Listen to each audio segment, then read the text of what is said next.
Olá, pessoal! Seja bem-vindo a mais um episódio do Agora Pode. Eu sou a Aline Max e hoje eu divido a bancada com a Giovana Baiocco. Bem-vinda, Giovana! Obrigada, Aline. Como é que você está? Hoje a gente vai conversar sobre futebol americano. Uma pegada um pouco diferente do que a gente trouxe no último pod, né? Que a gente falou sobre o peladão e tudo mais. E hoje, em especial, a gente tem dois convidados aqui, que é o Guilherme Fagundes, que está no Cuiabá Arsenal há mais de 2 anos, né? Já está entrando para a sua 3ª temporada. E o Igor, que é atleta, técnico e capitão também, né? Seja muito bem-vindo, meninos. Prazer estar aqui com vocês, falar um pouco do nosso time, do esporte. Obrigado também pela oportunidade. É uma honra estar aqui. Então, já vamos começar falando do começo. Como surgiu o Cuiabá Arsenal, né? Que ano foi isso? Como que foi a definição do nome? Que se eu não tô doida foi no Orkut. Conte mais sobre essa história. Eu lembro que eu tava por ali, ó, nos gramados da UFMT. Foi mais ou menos ali que surgiu, né? Então, eu queria que vocês contassem um pouquinho dessa história pra quem ainda não conhece o Cuiabá Arsenal. Então, o Cuiabá Arsenal é engraçado. Isso que até a gente tem atletas ainda que chamam Cuiabá Arsenal. É? Mas é realmente Arsenal. português, né? Entendi. Ele surgiu, o Orlando, que foi o primeiro presidente e principal fundador, principal sim, né? Que ele foi um cabeçador do futebol americano no Brasil, no Centro-Oeste. Ele fez uma viagem para os Estados Unidos e lá ele foi fazer turismo, né? Vendo NBA, beisebol e futebol americano. E aí ele ficou louco, ele é 49ers também. Ele viu os jogos e falou, cara, eu quero viver isso aí, né? Eu quero também ter um pouquinho, brincar disso. E aí ele comprou uma bola como souvenir e trouxe pro Brasil. E diz ele, né? Isso aí é a história que conta. Que em 2002 ele juntou uma galera que ele jogava futebol, pelada de vez em quando, e levou só uma bola de futebol americano, não levou a bola de futebol. E chegou lá e falou, eu conheci esse esporte aqui, tô lendo sobre ele, nós vamos brincar disso. E foi assim que ele iniciou o futebol americano em Cuiabá. E aí ele entrou em alguns fóruns para ver quem entendia também de futebol americano aqui e tal, e começaram a reunir pessoas na UFMT. E aí em 2004 que eu entrei, né, conheci essa galera aí através de 2 amigos meus. E 2004 era só 10 pessoas, 15 pessoas indo pra lá pra brincar de jogar bola um pro outro e mais ou menos lembrava alguma coisa de um flag hoje em dia. Mas tinha contato, né? O flag, inclusive, é uma modalidade Isso que eu ia perguntar, do depois você futebol explica o flag aí. Tá. Enfim, aí foi juntando mais gente. Em 2005 a gente fez um torneio entre a gente mesmo, formamos 4 times. E em 2006, um rapaz do nosso time conheceu um cara de Brasília, que tinha um time lá, né? Que até então é o nosso principal rival no Brasil, que é o Tubarão Cerrado. Oi. E fez o convite, falou, por que vocês não juntam aí essa galera que vocês fizeram um torneio, formam um time e a gente faz um amistoso. E aí foi assim, aí os 4 times que tinham aqui, que na verdade não eram nem 4 times, porque todo mundo treinava junto, fazia tudo junto, só dividia pro torneio, né, só dividiu pro torneio que a gente fez, juntou e resolveu fazer o Cuiabá Arsenal. E atualmente, quantas competições acontecem no Brasil? Quantos times existem no futebol americano brasileiro? E quais são os títulos conquistados por vocês? Vai pesquisando aí. Porque time é bastante time, né? Além do Campeonato Brasileiro, tem alguns lugares no Brasil que tem estadual, né? Então, isso é no primeiro semestre, normalmente. Aí no segundo semestre, quem não disputa a divisão 1, 2 e 3, em São Paulo tem uma outra Copa que eles fazem lá com times que não jogam. No Sul também tem. Agora, então, com a modalidade flag, que a gente vai falar daqui a pouco também, tem muito mais torneio acontecendo. Então, competição no Brasil tem já muita coisa, cara. Sempre tem pra criança agora procurando também. uma maneira de engajar. Tá sendo uma crescente boa, voltou a ser uma crescente boa. O futebol americano, ele começou devagarzinho, mas ele foi crescendo a passos largos, né? Então, por exemplo, o Cuiabá Arsenal, ele surgiu em 2006, a fundação, mas em 2009 a gente já usou o equipamento. Então, até então a gente jogava sem, né? Aí tomava cabeçada, quebrava algumas coisas, cortava. Aí a gente colocou equipamento. Aí 2009 foi o primeiro campeonato brasileiro. Aí foi crescendo, aí veio a pandemia, deu uma freada violenta na gente, infelizmente. Mas já teve Copa do Mundo, o Brasil participou, amistosos internacionais. E se a gente for comparar com o rugby, que já é um esporte muito mais consolidado no Brasil, já tá na Olimpíada, já né? tá na Olimpíada há muito mais tempo. O rugby existe há muito tempo aqui. Sim. Mas não atrai tanto público, a mídia não é tão grande, o marketing em cima dele. O futebol americano ele teve uma crescente maior nesse sentido. Mas o rugby ainda é muito, muito mais consolidado no Brasil, né? Agora, Quantos títulos que o Cuiabá tem? Cuiabá, brasileiros a gente tem 2, estaduais a gente tem 3. Você tá nessa página aí? Não, eu tô no quantidade de time. Tá. Agora essa parte de título também. 2 nacionais, 3 estaduais, conferência, mais de 5, porque tem o campeão da conferência, que ele vai para uma semifinal.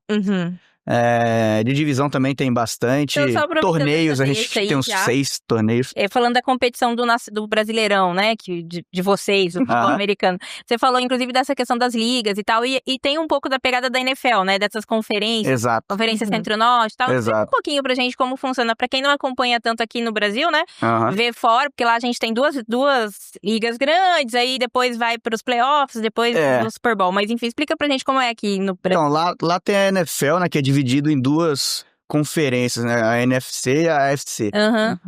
E dentro dessas conferências tem as divisões. Também são 32 times, né? Mas eles jogam entre eles da conferência e também fazem jogos fora dela. No Brasil é mais ou menos, bem mais ou menos parecido. As conferências aqui, como o Brasil é um país continental, e lá eles têm um pouco mais de dinheiro que a gente não consegue fazer essas viagens tão facilmente, daqui de Cuiabá ir para João Pessoa, por exemplo, um bate e volta. Mas, então tem as conferências por região, e aí os times fazem os jogos entre os times da conferência. Existe um ou outro jogo que consegue fazer interconferência, né? Aí é muito mais pela logística do time que é capaz. Então, existe uma reunião, uma preparação para saber dos times quem teria a possibilidade de fazer uma viagem maior ou não. E aí é mais ou menos assim, né? A gente tá numa conferência que tem o Norte e o Centro-Oeste. E aí são 2 divisões, que é a Pantanal e a Amazonas. Então chamaram assim a nossa conferência. E aí tem 3 times lá no Norte, no Amazonas, e tem 3 times aqui no Pantanal. Só que Brasília acaba jogando aqui. Então é meio confuso, mas se olhar a tabela fica mais claro. Isso que eu ia falar, mas aí como é que funciona? Vocês jogam com Brasília, com Rondônia, com Amazonas? Como é que funciona aí? Depois que são feitas as inscrições e sabem o número de times, aí vai pra logística de jogos. Tentam fazer os times viajarem mais ou menos a mesma distância. Então, exemplo, né, se a gente foi para Rondônia, a gente já percorreu uma distância grande. Então, a gente já tem 1.000 e tralalá de quilômetros rodados. Próximos jogos nossos provavelmente vão ser mais próximos. E aí, Rondônia, que ainda não viajou, provavelmente eles vão visitar Rondonópolis, que é lá também outra viagem longa. Aqui de Mato Grosso são 3? Eram 3, a gente tava com... Na verdade, ia ser 4, ia ser lindo, né? Se Sorriso e Sinop continuassem, mas o Sorriso e Sinop não vão. Então, ficou só a gente em Rondonópolis, aqui em Mato Grosso, e agora Brasília. Então, a gente faz os jogos com eles, e mais um jogo contra a Rondônia mesmo, contra o Porto Velho. Aí disputa esses 4 times? Isso. Não, a gente faz esses 4 jogos, que não exatamente eles fazem os mesmos jogos que a gente. Então, por exemplo, Tubarões Cerrado, que é Brasília, eles vão jogar um jogo contra Manaus. E aí tem força de tabela. Quem que Manaus enfrenta, para caso de empate, eles saberem, quem vai passar na força de tabela. Complexo, né? Eu já tô aqui. Será que estão entendendo? Mas no resumo, é a mesma coisa da NFL. Tipo, a gente tem que ter 4-0 para poder classificar pro playoff. Seria o 4-0. 4 vitórias e 0 derrotas. Uma vitória é uma vitória, uma derrota você fica com 0 ou fica 0-1, né? Então, 1 de derrota ali. Então, não e o empate não acontece? Existe empate. Mas você tem que se esforçar. Você tem que se esforçar bastante. Na fase regular existe empate, então se tiver algumas prorrogações e não sair gol, exemplo, fica com empate. Aí, isso que ele tá falando, né, de número de vitória. Eu tenho 3 vitórias, 1 derrota e 1 empate. Aí vai ficar um 3-1-1 na frente do nome do meu time. Entendi. Entendeu? Então é assim que a gente vê a classificação pro playoff. Entendi. Os times que têm mais vitórias comparados à derrota. Então, talvez aí vocês classificam dentro dessa conferência e vão jogar com as outras conferências. É isso, aí assim. A gente... Meu Deus, é muito simples, gente. Pra mim, querendo me matar, eu acho. Não. É que eu tô vendo que a gente tá entrando. Não, mas ó, a gente pode fazer isso daí utilizando a própria Copa do Mundo de clubes que tá acontecendo agora. Então, assim, você tem a fase de grupo antes de ir pro mata-mata ali, né? Uhum. A gente faz a mesma coisa. Só que, ao invés de você ter só os jogos do grupo A, dos caras dentro do grupo A, de vez em quando alguém do grupo A joga com o grupo B. E não altera nada, só isso. Entendi. Tá, aí classificou a fase de grupo, Aí, assim, vai pros playoffs. Mas Vamos lá. legal que a classificação já é um título. Então, por exemplo... Tá, já ganhou o título da confederação. Exato, igual o Flamengo é campeão do grupo dele lá. Então a gente já vai... Tipo o Carioca, né? Sim. Foi o Carioca, o Paulista e tal, alguma coisa nesse sentido. Então o Flamengo ele já é campeão, já estamos um título, já trouxemos um título mundial. Tá bom. É um grupo. Melhor Aí do o contrário. campeão... Deixa ele. Deixa. O campeão da divisão, porque quando sair a classificação, os 2 da divisão vão fazer uma final para ver quem é o campeão da divisão.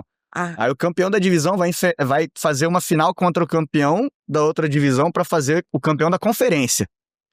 Então, aí sim, o campeão de cada conferência do Brasil vão fazer a semifinal nacional e aí a final nacional. Entendi. Então existe essa... Acho que deu pra entender. Que deu pra entender. Simplificando, oitava de final, quarta de final, semifinal no e final. Instagram dele. Manda no treino. Tutorial. Mas pensa nessa lógica, assim, das oitavas, das quartas, da semifinal, mas com as oitavas e as quartas tendo um nomezinho bonitinho. Um nomezinho. É isso. Campeão da divisão do patrocinador tal. Isso. Entendi. Então, campeão da divisão. Mais fácil. São 61 times divididos em 4 divisões. A D1, Isso pro campeonato D2, brasileiro. A3 e a feminina. Caramba. 61 times. Isso. Bastante. Aí gente. pega os Vocês que estão não com o time participam. feminino também? Vocês chegaram a ter uma época, né? Tivemos bastante tempo. Foram... Eu não sei se elas foram campeãs nacional, mas elas ganharam torneios, conseguiram fazer grandes coisas.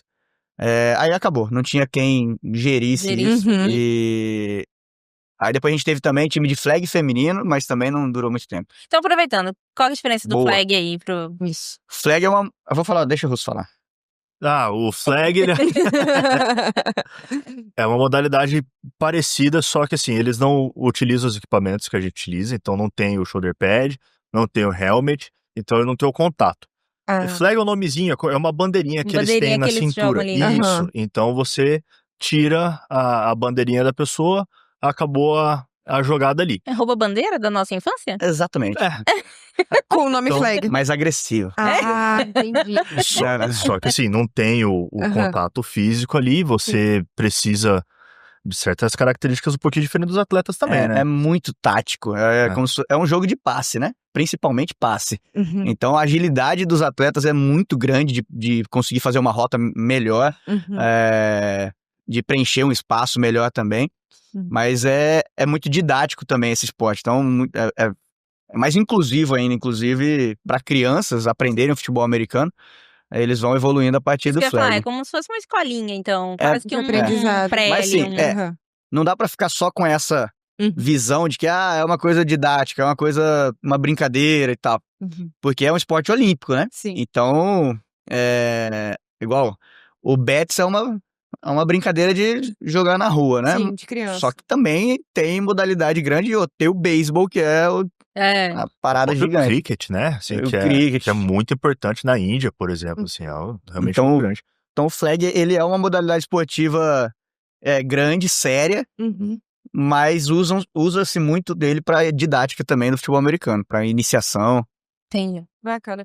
E recentemente a gente teve mais um anúncio, né, da NFL realizando partidas aqui no Brasil, assim como teve no ano passado. E, além de São Paulo, já se fala de jogos oficiais também no Rio, né? Vocês acreditam que Cuiabá poderia sonhar em sediar algum desses jogos na Arena Pantanal, por exemplo? Eu acho que a gente teria um argumento muito forte para entrar nessa disputa pelo tamanho do Arsenal. Então é um time tradicional, é um time que está no cenário nacional desde sempre. É um nome muito grande. Pesado. Então, nome pesado, é relevante. A gente, aí assim, como cidade, né? Cuiabá tendo trazido um jogo de Copa do Mundo, com estádio de Copa do Mundo, padrão FIFA e tudo mais. Não dá pra desprezar esse tipo de coisa. Então, eu acho que, assim, capacidade para ter isso e bons argumentos pra gente ter um jogo aqui, temos. Eu lembro que teve um jogo do próprio Cuiabá lá na arena que lotou a arena, né? Deu muito mais público do que o futebol tradicional, por na exemplo. época ainda o Cuiabá não era da primeira divisão, ainda tava caminhando. em ascensão, né? Uhum. Mas o Arsenal, ele tem o recorde do primeiro maior público do Brasil e do terceiro. Que legal. Então, em 2015, a gente colocou mais de 15 mil pessoas lá, que é esse jogo. Na arena, né? E em 2016, a gente colocou mais de 12 mil. E hoje é o primeiro e o terceiro recorde de público no Brasil. Uhum. Então, eu pensei nisso porque, assim, além de Cuiabá tá entrando no cenário aí internacional de shows, né? Sim. Tem o Guns vindo e tal. O Cuiabá tem esse prestígio, né? De ter trazido um público bom e tal. E, querendo ou não, tá no centro ali do Brasil também, né? Então, a gente tá começando a quebrar essas bolhas As barreiras. Eu ia responder um pouco diferente do Russo. Eu ia falar que eu acho difícil demais num próximo, né? Num prazo próximo, vir um jogo da NFL, porque, pô, o apelo do Rio de Janeiro é muito maior. Um jogo no Nordeste, que é muito mais turístico também, ainda é um apelo grande. Existe esse fator que o Russo falou, mas depois que vai vir o primeiro show do Guns aí, eu acho que fica... É um bom tabu a ser quebrado. Talvez, até pra ver essa questão eu do não público. acho provável, eu acho plausível. Sim. Isso. Dá pra sonhar. A logística Vamos de pensar. Cuiabá é muito difícil, cara. É muito difícil viajar pra cá, é muito difícil sair daqui. Então, precisa ter mais voos diretos também, que conecte Cuiabá a vários lugares do Brasil, de países também, né? Agora falaram que vai voltar voos internacionais pra cá, ou voltar ou começar. Mas isso é uma coisa que interferiria muito, né? Inclusive, a pergunta que vem na sequência é justamente assim, é possível considerar que Cuiabá tá nesse grande centro do futebol americano? Tem como Cuiabá Arsenal furar essa bolha, ou já furou essa bolha? O que a gente pode falar diante até dessa questão do crescimento do futebol americano, né? A vinda de jogos e tal, dá pra falar que o Cuiabá Arsenal já furou essas bolhas de grandes centros, assim? No início, o Arsenal é um dos pioneiros no Brasil, né? Então, o primeiro campeonato brasileiro que teve, foram só 9 times e o Arsenal era um deles. Então, já era um time sólido aí, com 3 anos de história. E conseguia fazer compromissos... São quase 20 anos, né? Pela história que você falou aí, mais ou menos... 2004, 19, né? Que iniciou brincadeirinha, o Orlando fala que é em 2002, né? Sim. 2004 foi você quando eu acha que entrei. vocês fizeram o primeiro torneio em 2005, não é 2005. isso? Entre vocês e tal. De brincadeira. O primeiro jogo oficial foi final de 2004, eu acho ainda. Que aí foi um amistoso que a gente pegou, quem que tem aqui que vem brincar? Vai lá, vocês vão vestir preto e a gente vai vestir branco e quebra. Mas... Então o Arsenal, ele sempre foi um formador de atleta, muito forte no Brasil. A gente sempre esteve em jogos do Campeonato Brasileiro, das principais ligas, né, e das principais divisões. Então a gente foi realmente, durante um bom tempo, um bom celeiro do futebol americano no Brasil. Tinha outras regiões, Rio de Janeiro foi um tempo também muito bom, o Sul teve um tempo, ainda mas um dos celeiros do futebol americano. Mas hoje, o Nordeste também, tem gente demais de lá que joga futebol americano e muitos times muito bons. Hoje o esporte cresceu muito, né? Sim. Então surgiram vários times muito bons, muito jogador bom. Agora o que eu vejo de movimentação em relação a patrocínio, em relação a torneios que fazem e tal, aí a Sudeste ainda tá muito forte nisso. O Sul tem Paraná e... Santa Catarina tem bastante. Paraná e Santa Catarina também tem uma força muito grande no futebol americano. Fala de investimento, né? De investimento, de apoio. E o Nordeste é um time ou outro que consegue isso também. Mas tá difícil pra todo mundo. E falando mais sobre essas dificuldades, esse patrocínio, a gente sabe que os times tradicionais brasileiros enfrentam, né, de futebol, Os locais, os locais, né? já enfrentam esses problemas. E como que é essa realidade no futebol americano? Falando em patrocínio mesmo, né? A gente tem o próprio Cuiabá, mesmo na Série A, a gente vê que não consegue mesmo um patrocínio que os times desses grandes centros, um time do né? Sudeste, essas coisas. Então como que é essa realidade pro futebol americano, assim? A gente conversa com muita gente, né? A gente precisa falar, inclusive falaram que falou muita gente, deixa eu mudar então. Nós conversamos com muitas pessoas anos atrás, a gente depende de patrocínio basicamente privado para conseguir tocar a temporada. O governo apoia muita gente, isso é importante dizer também. Sim. Então a Secretaria de Esporte ajuda muita gente, mas é sempre uma luta. Toda temporada a gente tem que se esforçar bastante, conversa com muita gente. A gente sempre fica muito agradecido cada vez que consegue um patrocinador. Como a gente tem que viajar, né? Vai pra bastante lugar. Então, essa temporada a gente vai lá pra Porto Velho. Então, uma viagem longa. Sem esse apoio, a gente não tem temporada. Não tem o que fazer. Então, é um esforço, é uma luta pra conseguir patrocínio. Não é fácil. Só que somos todos muito gratos cada vez que alguém embarca nessa com a gente. E talvez também falte dos próprios veículos de comunicação, né? A visibilidade. Porque, querendo ou não, que os times ganham é com a transmissão de jogos, né? Com a empresa quer aparecer ali numa Globo, ou, enfim, numa Cazé TV, que hoje é o grande, a sensação. E aí talvez falte olhar um pouco, as emissoras ou os veículos olharem um pouco pra isso, né? Pra buscar essa transmissão, ou como tá isso hoje também, essa questão da... A transmissão, a gente faz transmissão própria pelo YouTube. Por enquanto. Mas emissoras não tem nenhuma, né, que transmite hoje, tipo, o Brasileirão de vocês. Não tem um contrato fechado, a Superliga. Já teve a Band uma época pra transmitir alguns jogos, né, na época ainda que era dividido. A ESPN, ela transmitiu algumas fases do Campeonato Brasileiro também, como semifinal ou quarta de final e final. Então, todo ano também a organização da liga também vai atrás de meios e formas A Cazé TV agora pode ser um canal, hein? Eles estão pegando várias transmissões aleatórias de esportes, hein? E agora, assim, a Rede TV, ela pegou pra transmitir a NFL abertamente, né? Que era só na ESPN. Só TV paga. Então, isso é bom porque se transmitem a NFL, estão começando a ver que o público de futebol americano no Brasil existe, é um bom público. Inclusive, é um público muito grande, né? Falaram que é o terceiro maior público de futebol americano do mundo. Que consome NFL. Tanto é que por isso começou a vir jogo, né? Pra cá. Por isso que começou a vir jogo. A gente fica pra trás do México no Internacional, né? Então, mas do Internacional você fica atrás do México. O jogo do ano passado, inclusive...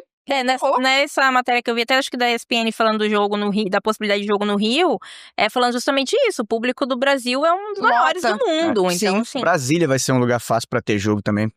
Todo mundo vai pra lá, o acesso é fácil. E o brasileiro é apaixonado com essas coisas de esporte, né? Torce sério, compra camisa e leva muito. Consome, às vezes ele pode não ter o conhecimento, mas ele vai, tipo, pela vontade, pela curiosidade ali, né? Mas assim, sobre o investimento, só fazer um adendo rapidinho. Eu acho que não é nem questão da gente conseguir expor tanto a marca num veículo de comunicação. Porque são raros os esportes que conseguem uma exposição tão grande em TV. Ou rádio, ou qualquer canal. Então, é muito mais... O que a instituição esportiva pode expor a sua marca? Como? Com quantos jogos você faz, onde você faz esses jogos, quais ações você faz também com a camisa do parceiro, onde você vai, como você conduz isso. Eu passei uma temporada em BH, joguei pelo Cruzeiro, nomes como esse, Cruzeiro, Galo, exatamente, eles recebem gente o tempo todo querendo patrocinar, porque quer vincular a imagem, não consegue um patrocínio no Cruzeiro Futebol, porque cada cota lá é gigante, mas, tá aqui, ó, o futebol americano tá crescendo, eles associam Cruzeiro com Cruzeiro e querem associar essa marca aí. Então tem alguns lugares, alguns nomes que são mais fáceis disso, mas pra mim os investidores, igual a gente tem alguns investidores, patrocinadores, né? Do Arsenal, que eles acreditam só na causa. Que eles falam, cara, é legal o projeto que vocês estão fazendo, a história que vocês construíram até aqui. A gente quer participar disso. Se vocês forem fazer ações, a gente quer estar junto, a gente quer patrocinar. Patrocínio conceito, né? De conceito de marca. Exato. Tipo assim, eu quero associar minha marca a esse conceito. Exatamente. Essa coisa que e acho que hoje, empresários jovens, ou filhos de grandes empresários, eles têm mais essa cabeça aberta de tipo, cara, eu não preciso patrocinar só o futebol ou uma coisa muito grande para expor a minha marca potencialmente só lá. Sim. Eu posso ajudar o Cuiabá Arsenal, que tá aqui fazendo alguma coisa legal, posso ajudar o vôlei em algum lugar, então eles têm uma cabeça mais aberta de que... aquele tanto no futebol tradicional, né? Que só em uma coisa, exatamente. Só em uma coisa, você vai pulverizando ali e tendo mais cobrindo o público, né? Perfeito. Entendi. Igor, agora você falou até de Cuiabá ser um celeiro, né? Você é capitão da seleção brasileira. E vivencia esse crescimento do esporte também, né?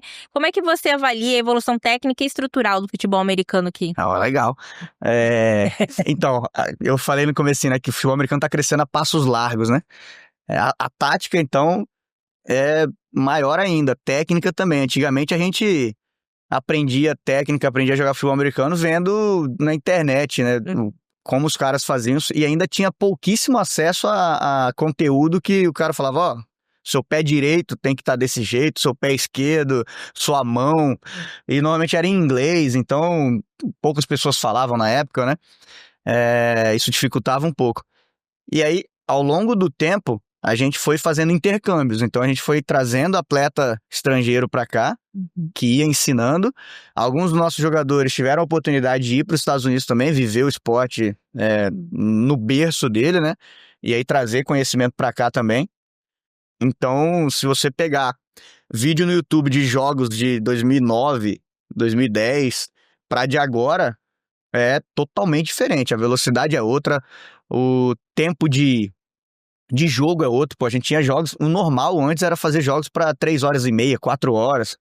Que é um absurdo. Mas um jogo, né? Super Bowl é 4 horas aí, né? Mas aí tem o show, aí tem um monte de coisa. Hoje em dia você consegue... era muita falta também que marcava. Os jogadores faziam muita coisa estranha. Hoje em dia tá muito melhor. Técnica estranha. Mas enfim, é muito legal ver isso. Na NFL você também vê, né? A gente também viu essa evolução do esporte. Antigamente as posições eram, dependendo da posição, eram caras que precisavam ser extremamente fortes e grandes e brutos. Hoje em dia essas posições estão começando a ficar mais atléticas. O jogo antigamente era muito fechadinho, vamos empurrar todo mundo. Seriam os maiores, assim. A gente tava até comentando sobre isso antes. Exato, dependendo da posição. E é o que aconteceu na NFL, o jogo parou de ser centralizado em vamos só fazer força empurrando e vamos começar a tentar enganar o adversário. Aí espalhou o jogo. Então agora é um jogo que ficou mais aberto, ocupando mais terreno no campo. Aqui no Brasil chegamos nessa fase também. Não com a mesma eficiência, mas dentro dos nossos padrões é um jogo já que existe muita tática, existem sistemas de ataque, sistemas de defesa. Antigamente a gente ia lá e falava, eu vi essa jogada aqui, vamos fazer ela aqui, você corre pra lá, não tinha muito porquê ir pra onde, era só vamos copiar isso aqui. Hoje em dia não, tem todo um trabalho técnico. Planilhinha ali. Exato. Tem toda aquela... Tem alguns anos que os... Manual de jogadas. Exatamente, playbook. Tem alguns anos que os times estão investindo muito em comissão técnica. Aí tá sendo outro salto grande na evolução do esporte. Um americano. A gente trouxe agora um coordenador ofensivo, né? E era um projeto que a gente estava há muito tempo já tentando. Então, tudo isso aí a gente vai colhendo a médio e longo prazo, né? Esse lance da NFL olhar mais para o Brasil abriu essas portas também? De trazer, de ter mais esse contato com gente fora? Ou mandar para lá, olha, enfim, troca de técnica também? Eu acho que sim, mas já existia. Porque o mercado de futebol americano, de eu trazer jogador, já existe há algum tempo. A Europa, por exemplo, muitos americanos que não conseguem mais jogar, não têm condições de ir para uma NFL, alguma coisa, vão para a Europa, vão para outros países. Então, o Brasil tem muito tempo que já traz jogador, eles querem vir, alguns só pela ideia de, eu quero uma nova cultura, quero aprender coisas, outros para gravar mais vídeos e terem mais material para mostrar para algum time, né? Lá nos Estados Unidos mesmo, não existe mais só a NFL, existem outras ligas menores, mas que ainda dão dinheiro, e pode ser um trampolim para eles irem para a NFL. Mas eu já fiz entrevista com alguns americanos para tentar trazer eles, que me falaram sobre isso. Vai ter jogo do ano passado, inclusive, vai ter jogo da NFL aí no Brasil, né? Então a NFL tá olhando para ir Mas a NFL não tá olhando os jogadores daqui. A NFL não coloca, os times. Público, a NFL tá olhando o que ela pode fazer, Sim, onde tá movimentando, exatamente. Ali, né? Então não quer dizer que tem scouts. Scouts são os observadores, né? Dos times americanos olhando pra... Vamos olhar o jogo do Cuiabá Arsenal e Tubarão Cerrado pra ver se a gente vai tirar alguém daí. Não, ainda não existe isso. Mas existe isso de eu vou fazer um filme aqui com as minhas melhores jogadas e quem sabe isso pode ser mais um conteúdo aí no meu arquivo pra mandar pra lá. E você foi convocado, né, pra seleção brasileira, né, Igor? E queria que você contasse um pouquinho pra gente como foi receber essa convocação, como é o tempo de treinamento, de preparação e como funcionam essas competições da seleção. A seleção ela existe desde 2007, então o Cuiabá Arsenal fundou em 2006, em 2007 resolveram um ano antes, deu tempo. Deus. E a gente foi com 7 atletas, se eu não me engano, para esse primeiro jogo da seleção brasileira. Você fala do Cuiabá. Do Cuiabá Arsenal. E eu tava num deles ainda, né? Então eu sou um dinossauro, né? Lá em 2007 eu consegui. E desde então não saí das convocações que tiveram para a seleção brasileira. Não é uma coisa rotineira, não tem uma programação fixa de, a seleção brasileira se encontra de tempos em tempos. É uma coisa que a organização a CBFA, né, a confederação, ela tenta fazer isso. Mas é muito difícil, é muito complicado. Vocês jogam contra quem daí? Sei lá, tem uma seleção... Como não é um padrão de rotina de todo ano a gente vai fazer um amistoso. Tiveram vários anos que a gente não fez nada, que não tinha nem convocação. E aí passava outro ano, convocação, tem a convocação pra gente fazer um amistoso contra um time Chile, Uruguai, a gente já fez alguns amistosos. Argentina, fomos pra Copa do Mundo em 2015, aí jogou contra... Aí lá foi um torneio, né? Austrália, Coreia do Sul e França. A gente ia fazer um amistoso contra os melhores da Europa, aí acabou que eles não conseguiram vir. Aí fez só um training camp, que é um treinamento entre a seleção mesmo. Mas o que está se organizando melhor hoje em dia é a seleção de flag. Então a seleção de flag está conseguindo fazer esporadicamente não, com um padrão maior de todo ano eles se reúnem em algum lugar do Brasil para fazer um treinamento. Então eles estão com um projeto para 2028. Então eles estão reunindo e fazendo treino, reunindo e indo para torneio, por exemplo, no México. Aí se consegue uma classificação, consegue ir para o Mundial. Mas a de full pad, ombreira e capacete é mais complicado, logística é muito maior, né? A de flag são 12 caras, você já conseguiu formar um time. Entendi.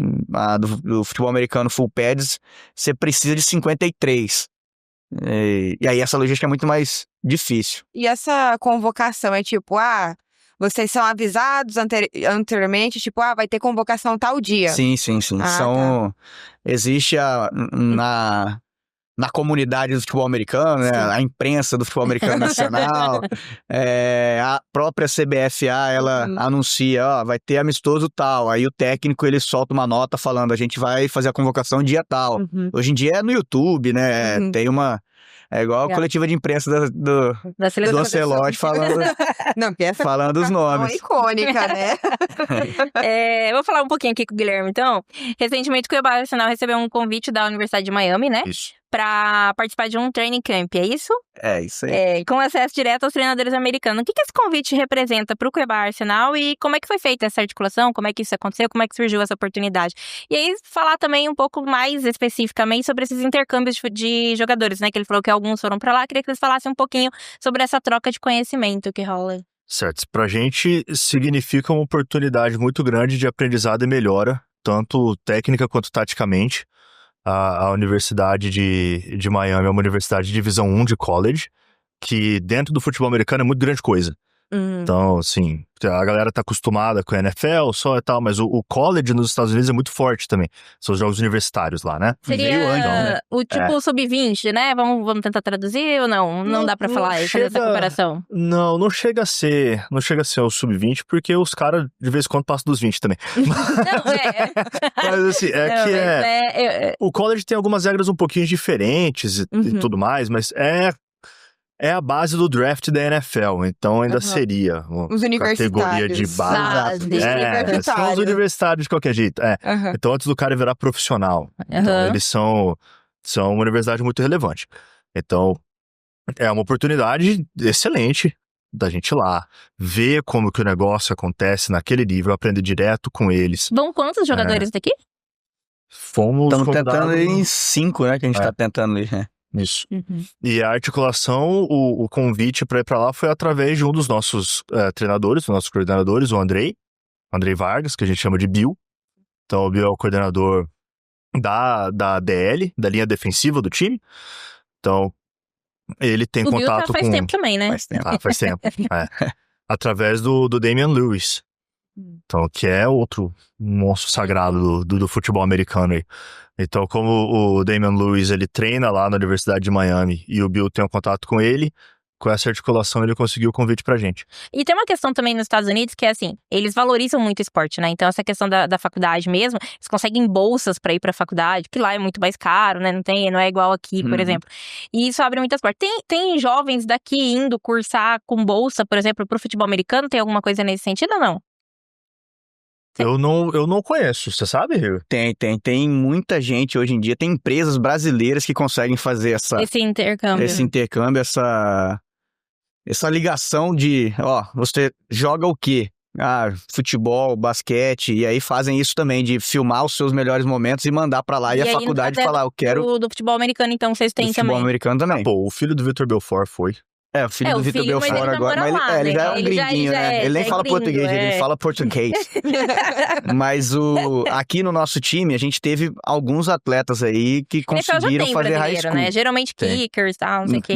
No college? Não. Vários. Não, no NFL mesmo, né? Na NFL tem o Cairo Santos Na NFL só tem o Cairo Santos. Teve o Duzão, né, que aprendeu a jogar futebol americano aqui no Brasil, então ele foi o único brasileiro realmente, porque o Cairo Santos também foi muito cedo pra lá. Apesar de falar português, é brasileiro de verdade, mas ele foi muito cedo pra lá. Brasileiro de verdade. Brasileiro puro, né? Mas o Duzão, o Duval Queiroz, ele começou a jogar futebol americano em 2015, se eu não me engano, em Tangará, e aí ele veio pra Cuiabá pra fazer faculdade. Aí começou a aprender realmente futebol americano com a gente. E aí tinha um gringo aqui que chamava KJ, que morou aqui, ele virou cuiabano. Ele morou 7 anos aqui. E ele tava estudando pra virar advogado, porque o sonho dele era ser agente de jogador da NFL. Empresário de jogador. Que você precisa fazer uma prova pra se tornar poder ter o certificado de agente de jogador da NFL. Não é só, eu sou empresário do Russo aqui, que eu quero que ele jogue na NFL. Se eu não tiver essa carteirinha, eu não posso fazer isso. E aí ele conseguiu essa credencial, e o Duzão é uma aberração da natureza em relação a físico. Ele é do tamanho dessa porta aqui, mais ou menos, ele vira mortal pra trás, ele é descomunal. E nisso surgiu um programa, como é que foram alinhando os planetas, tá ligado? Ali, o universo conspirando. No ano que o Duzão tava no auge, iniciou um programa que chama International Pathway. Falei bem? Sim. Obrigado. 100%. Good job. Ele é professor de inglês, né? Então... Inglês é péssimo, eu vou avisando aqui. Você viu que eu falei um training camp ali meio... E esse programa é assim, eles pegam talentos físicos, independente do que você faça. Eles vão tentar achar. E aí, como que tenta achar? Aí sim, através de um vídeo que, de repente, alguém mandou pra eles.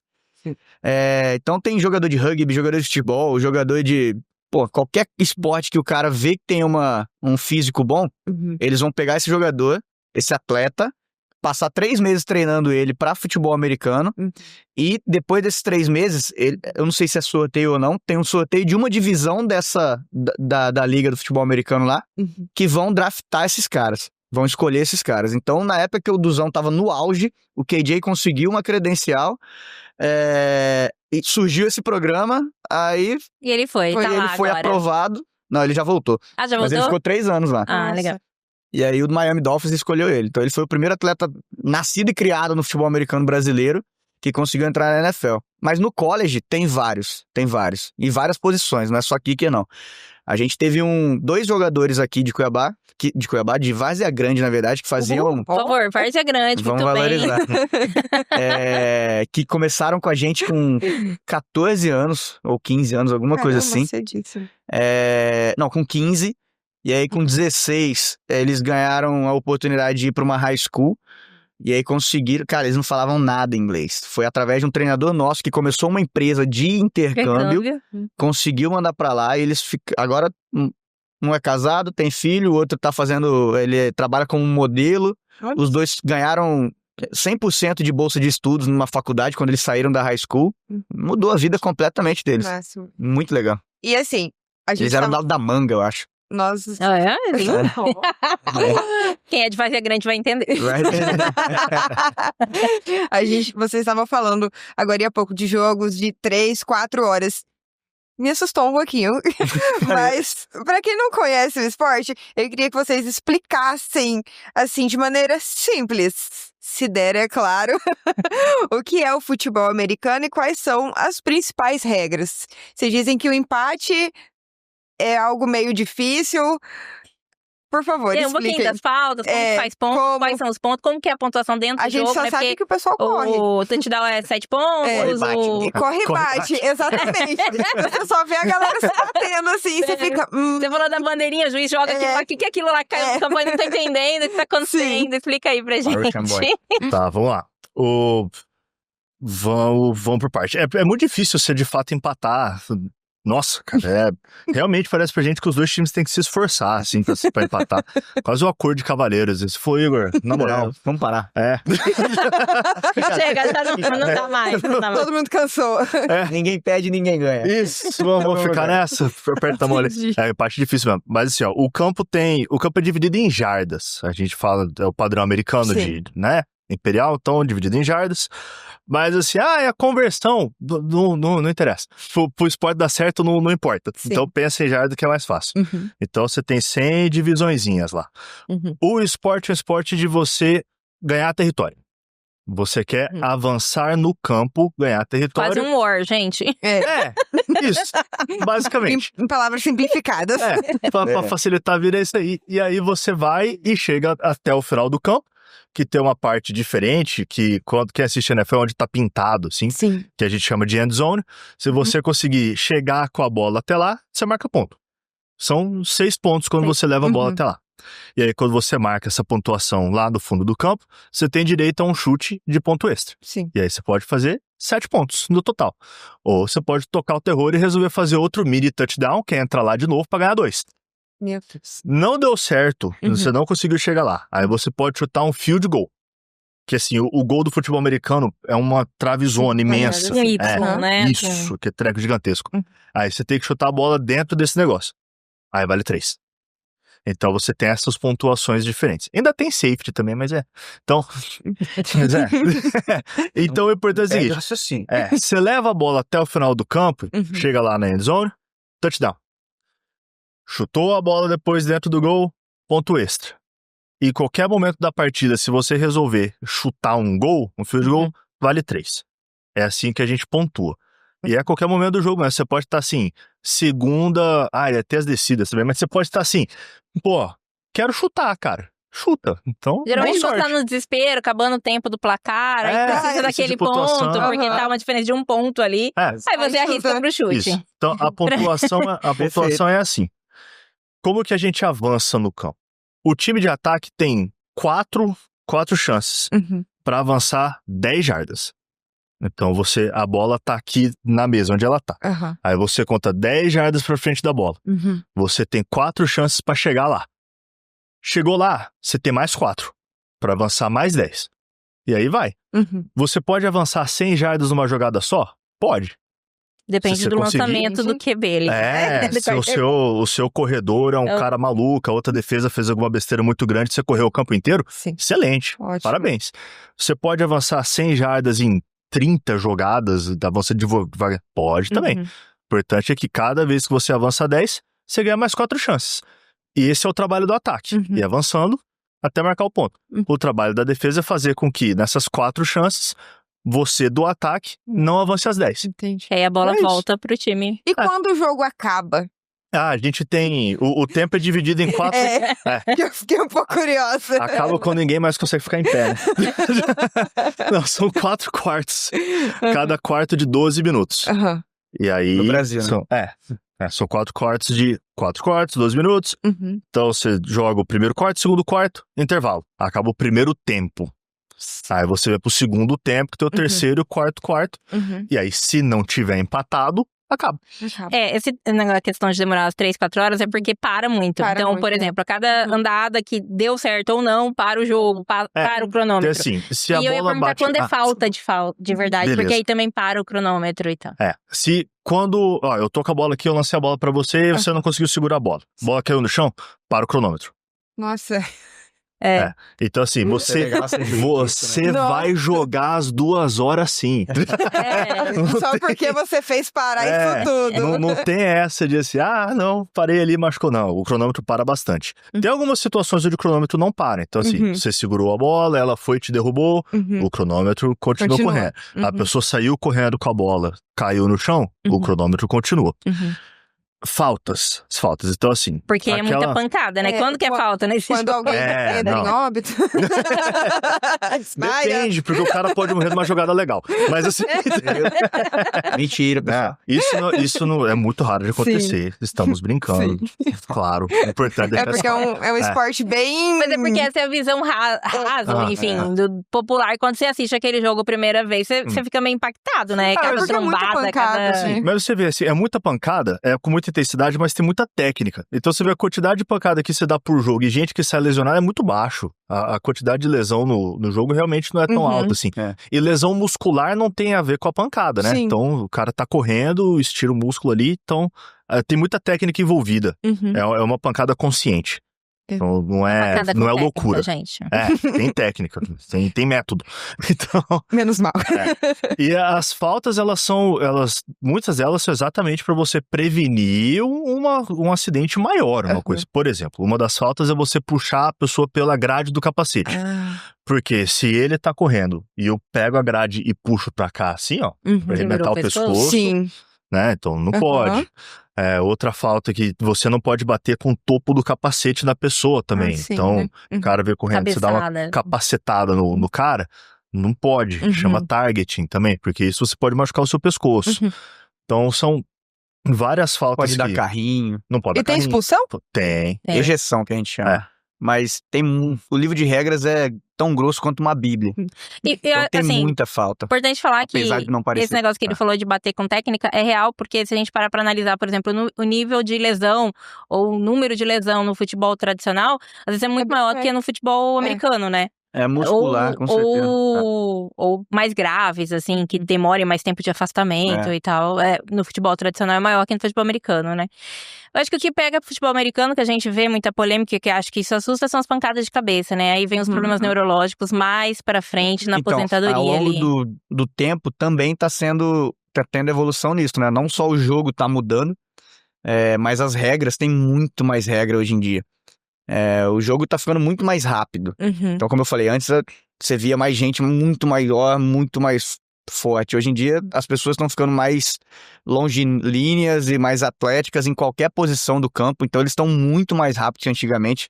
E a pancada acaba ficando mais rápida ainda, porque abrimos o jogo, a pancada tá vindo de longe. Então, as regras estão sendo cuidadas para prevenir mais os atletas e proteger principalmente quem tá com a bola, normalmente o ataque, né? E, gente, assim, ó, assusta falar em 3 horas, 4 horas, mas passa rápido, tá? Porque o jogo é muito bom de assistir. Sim. E, assim, eu não tô com essa camiseta à toa, quero falar que eu torço pro São Francisco 49ers de verdade. Quem que é o goleiro? Qual o nome? De onde que ele é? Mas o negócio do vale futebol a pena americano, assistir. dessas 2, 3 horas aí, também é muito cultural, né? Você vê que o basquete também demora muito. Sim. O beisebol demora muito. O tênis demora muito. Então, lá a cultura americana, quando eles vão ver um esporte, eles já vão cientes. Eles vão cientes, eles vivem aquilo lá. Hoje é dia de futebol americano. Eles vão começar a fazer festa, fazer alguma resenha muito antes do jogo começar e vão continuar durante o jogo. Então, o futebol americano é um esporte, assim como o beisebol, que você não assiste. A gente brasileiro, a gente tá acostumado a assistir o futebol aqui, né? O tempo todo. Até porque não para. Sim. Mas eles não, eles estão lá vendo, e daqui a pouco eles estão batendo um papo aqui, e aí, opa, aconteceu uma jogada, legal, e vamos fazer uma comida, vamos, e tá ligado? Então, e aí, falando em dinheiro, pela TV, toda hora é propaganda. E toma ali dinheiro, então fazendo dinheiro. Mais caro, super e aí os anúncios vão ficando caros. E no Brasil ainda falta um pouquinho, aprender a prestigiar o evento do jogo, né? Então, os times agora estão aprendendo também a fazer isso. A gente quer colocar muita gente no estádio. Então, a gente precisa fazer com que eles tenham um entretenimento dentro do estádio. Então, não é só assistir o jogo, cada parada tem que ter alguma coisa. No intervalo tem que ter Vocês estão jogando onde? Porque vocês ficaram na Dutrinha, agora vocês estão no Complexo Dom Aquino, agora é a gente isso? não sabe onde a gente tá, né? Mas... Surpresa. Pro amistoso que a gente fez esse ano, a gente jogou lá no Dom Aquino. Mas até então a gente jogava no Dutrinha. Aí o misto tá com a concessão. Existem... sempre existe uma possibilidade, né? Mas a gente espera que consiga. O Dutrinha pra gente é o melhor lugar pra jogar. Por quê? Além de ser um estádio menor que a arena, se a gente coloca 1.000 pessoas lá, o barulho já fica legal. Sim. 1.000 pessoas na arena, tá vendo eco, né? E outra, é mais confortável, né? É menor, só que fica na frente do Sesc Arsenal. Agora voltamos ao primeiro assunto. Por que foi chamar Cuiabá Arsenal? Teve enquete no Orkut, porque a gente queria um nome forte, um nome expressivo que homenageasse Cuiabá. E aí, Arsenal de guerra, né? E futebol americano é um esporte que se remete à guerra, conquista de território, etc. Estratégia, tática pra avançar. Tem que ler a arte da guerra. Não? Bom, recomendável. Então, falaram, né? O Oshiro, um dos jogadores nossos também, deu a ideia de Cuiabá Arsenal, em homenagem ao Arsenal de Guerra, que hoje é o Sesc Arsenal. Sim. Inclusive, desculpa interromper, mas voltando um pouquinho do que você falou da questão da cabeça, né? Bater muito a cabeça e tudo mais e tal. Tem muito desenvolvimento em relação ao capacete de tecnologia para amenizar os impactos dessas pancadas. Assim como várias das faltas que apareceram recentemente das regras são associadas a proteger esse tipo de coisa. Então, como a gente falou, a face mask, o targeting, você tem outra falta que chama horse collar também, quando você puxa o cara por trás aqui, assim, ó, pega e puxa, que você também dá um whip ali, assim, que é bem ruim. E toda a temporada, assim, a NFL libera um ranking dos capacetes que são mais seguros e menos seguros, e eles vão tirando o modelo de circulação, digamos assim. Então, é uma evolução, né? Exatamente, é tudo feito para proteger o atleta. Existe capacete hoje que tem...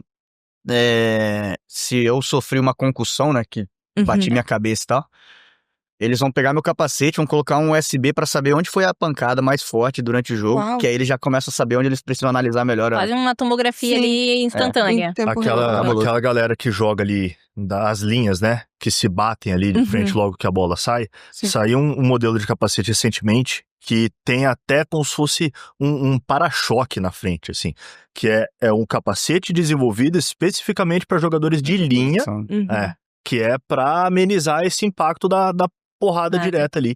Então, o investimento é muito grande nessa prevenção de lesão. Gente, o papo tá bom. Mas para finalizar, Guilherme e Igor, a gente gostaria de saber quais são os próximos passos, quais são os próximos objetivos do Cuiabá Arsenal, se existe algum plano ou alguma novidade para os fãs do time. E já aproveitando, deixem os contatos para quem quiser, por exemplo, apoiar, financiar, patrocinar, enfim, aí vocês deixar o contato de vocês. Então, os contatos, a galera pode entrar em contato com a gente pelo Instagram, Instagram oficial, Cuiabá Arsenal, falar com a gente direto lá, a gente responde, então estão sempre ativos lá na rede. Respondem mesmo, gente. Siga a gente. Então lá no Instagram, pra falar com a gente. Agora de próximo planos, passo. objetivos. Planos. Bom, esse vai ser o primeiro ano agora que voltou a unir a liga, né? Vai ser só um campeonato, então é um campeão. O Arsenal, ele sempre entrou em qualquer disputa, até se a gente for numa gincana de brincadeira, a gente vai entrar pra levar a bolacha de premiação. Então sempre a gente entra com a mentalidade de ser campeão. Independente de como a gente estiver ou como tá a estrutura, a gente quer sempre esse objetivo, ser campeão. Mas a gente sabe que é um passo de cada vez, né? Então, pra agora, nosso foco total é ganhar o primeiro jogo para começar a fazer uma temporada boa, para ganhar a conferência e aumentando a nossa perspectiva no campeonato. Primeiro jogo já é agora dia 12, né? Mudou. Mudou? Com a saída de um dos times da divisão, teve algumas alterações. A gente vai jogar dia 26 agora. 26 de julho. Então o pessoal já fica ligadinho. Lá no Instagram deles devem anunciar também onde vai ser o jogo, né? Onde vai ser o jogo. E vai ter novidade, sim. Fiquem olhando o Instagram que vai ter novidade, sim. Perfeito, meninos. Muito obrigada, viu, pela participação de vocês. Foi um prazer recebê-los vocês aqui no Agora Pode. E foi incrível entender melhor. Eu acredito que eu era um pouquinho leiga quanto a isso. Eu entendi. A cabeça até. Entendeu? Muito legal conhecer sobre o futebol americano. E mais também sobre a história do Cuiabá Arsenal, que vamos dizer que é um monumento. Você vê, da cultura cuiabana, aí, né? Tem, faz parte da cultura cuiabana. Exato. Muito obrigada. Obrigado a vocês. Foi muito bom. Obrigado. E você que nos acompanhou até aqui, lembrando que esse episódio ficará disponível nas nossas plataformas digitais, YouTube, Spotify, e também você pode acompanhar a gente nas redes sociais. Fica ligadinho aí que tem muita coisa boa vindo por aí.